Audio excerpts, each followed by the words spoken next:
আজকে আমরা কুমিল্লা 11 আসনে বিএনপির যিনি প্রার্থী জনাব মোহাম্মদ কামরুল হুদা, যিনি আমার পাশে অবস্থান করছেন, তিনি আজকে এই আসনে বিজয় ঘোষিত জনাব সৈয়দ আব্দুল্লাহ মোহাম্মদ তাহের, যিনি বাংলাদেশ জামাত ইসলামের নায়েবে আমির, ওনার বিরুদ্ধে আজকে ইলেকশন পিটিশনে মামলা করেছেন।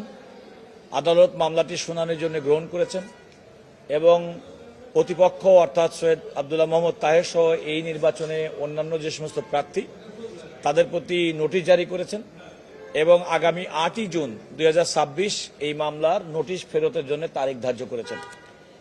ইতিমধ্যে আদালত এই মামলার সমস্ত নির্বাচনী সরঞ্জাম সেগুলো সংগ্রহ করার জন্য নির্দেশনা দিয়েছেন। আমরা আদালতকে যে কথা বলেছি, এটা একমাত্র আসন যে আসনে অবিশ্বাস্যভাবে যিনি বিজয়ী হয়েছেন তাকে বিজয়ী দেখানো হয়েছে। আমি আদালতের সামনে কয়েকটি উল্লেখ করতে চাই যে আমাদের যে প্রার্থী জনাব কামরুল হুদা, তিনি বিএনপির প্রার্থী এবং ওনাকে এই নির্বাচনে পরাজিত করার জন্য এমন দুর্দশা স্থাপন করতে হয়েছে, আমি মোটা দাগে কয়েকটা তথ্য প্রমাণ আপনাদের সামনে উপস্থাপন করতে চাই। যেমন দেখেন, এই আসনে রফিক ভুইয়া সরকারি প্রাথমিক বিদ্যালয়ে জামাতের প্রার্থী ভোট পেয়েছেন 1650টা, আর ধানের শীষের প্রার্থী কামরুল হুদাকে ভোট দেখানো হয়েছে মাত্র 65টা। আমরা ধোপকলা উচ্চ বিদ্যালয়ের একটা কেন্দ্র, যেখানে জামাতের প্রার্থীর ভোট দেখানো হয়েছে 1771টা কাটাছেড়া করে। প্রথমে 1534টা ছিল, পরে হয়েছে 1771টা। জনাব কামরুল হুদাকে দেখাইছে 211টা।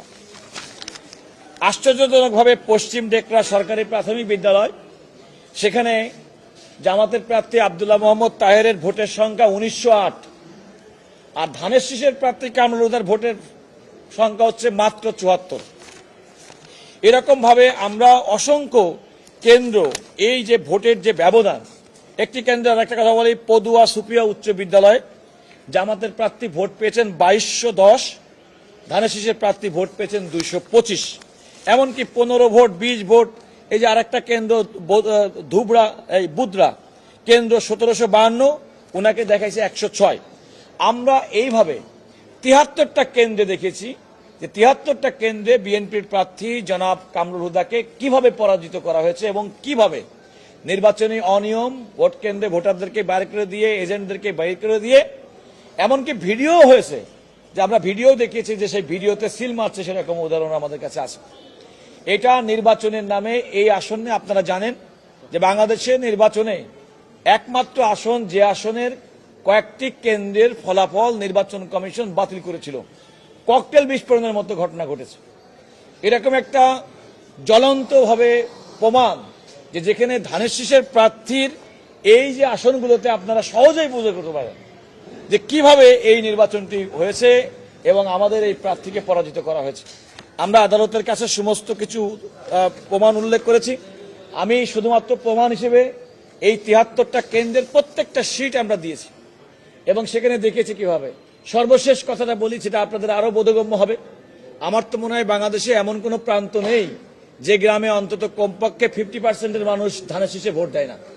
অথচ এখানে রাজবল্লভপুর সরকারি প্রাথমিক বিদ্যালয় একটা কেন্দ্র, সেই কেন্দ্রে জামাতের প্রার্থী ভোট দেখিয়েছে 2557, আর ধানের শীষের প্রার্থী জনাব মোহাম্মদ কামরুল হুদার ভোট হয়েছে মাত্র 50। এটা 51 হতে পারতো, 49 হতে পারতো। এইভাবে প্রত্যেকটা কেন্দ্র আমরা দেখেন, আমি প্রত্যেকটা কেন্দ্র ওয়ারি। এই একটি কেন্দ্র রামপুর সরকারি প্রাথমিক বিদ্যালয়, যেখানে জামাতের প্রার্থী আব্দুল্লাহ মোহাম্মদ তাহেরকে ভোট দেখানো হয়েছে 2018, আর আমাদের প্রার্থী জনাব কামরুল হুদা বিএনপির প্রার্থী, তার ভোটের পরিমাণ হচ্ছে, সংখ্যা হচ্ছে মাত্র 95। একটা আছে 21টা, মাত্র 21টা ভোট পেয়েছে। 26 জায়গায় 201। এইভাবে প্রত্যেকটা কেন্দ্র আমরা 73টি এমন কেন্দ্র দেখিয়েছি যে সমস্ত কেন্দ্রে এই যে ভোটের ব্যবধান, সে থেকে সহজে অনুমেয় যে এই কেন্দ্রে, এখানে নির্বাচন বলতে যেটা বোঝায়, এটা নির্বাচন হয়নি। প্রার্থীকে এবং তার এজেন্টকে, তার সমর্থকদের, তার ভোটারদেরকে কোন রকম তো করেই নাই তারা নিজে। এবং সবচেয়ে বড় কথা, আরেকটা বড় অন্যায় হয়েছে, সেটা আমরা মনে করি যে ধানের শীষের যে এজেন্ট, সেই এজেন্টের বাদ দিয়ে অন্য দলের প্রার্থী, তাদেরকে ধানের শীষের এজেন্ট দেখে তাদেরকে স্বাক্ষর নেওয়া হয়েছে। মানে ম্যাল প্র্যাকটিস নির্বাচনের ক্ষেত্রে এরকম গ্লেয়ারিং এক্সাম্পল, এত জ্বলন্ত প্রমাণ ডকুমেন্টারি দেখা যায় না।